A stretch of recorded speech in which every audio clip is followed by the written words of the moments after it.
حضرت علی کرم اللہ وجہ فرماتے ہیں ایک دن میں خیبر کی لڑائی میں مشغول تھا، جتنی میں نے کوشش کی فتح کی شکل پیدا نہیں ہو رہی تھی،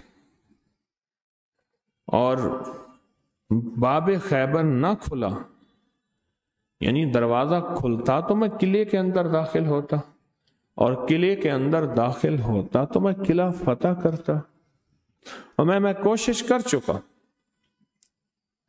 تو آقا حضور سرور کونین صلی اللہ تعالی علیہ وسلم کی خدمت میں خط لکھا۔ اب جب خط کا جواب آیا تو وہ جواب ذرا غور سے سنیں۔ جواب میں فرمایا، اے علی کیا سورۃ اخلاص پڑھنا بھول گئے ہو؟ اللہ اکبر۔ اے علی کیا سورۃ اخلاص پڑھنا بھول گئے ہو؟ جب یہ جواب آیا میں نے سورۃ اخلاص پورا ایک دن پڑھی۔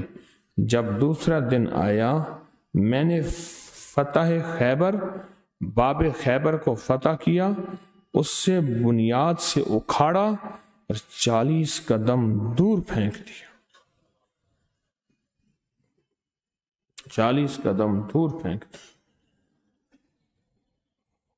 خیبر کا دروازہ توڑا، اکھاڑا اور 40 قدم دور پھینک دیا۔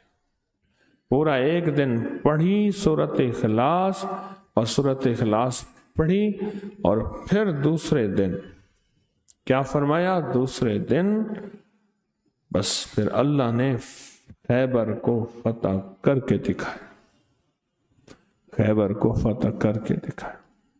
اور حضور کا خط آیا کہ علی آپ نے کیا فرمایا؟ سورۃ اخلاص پڑھنا بھول گئے؟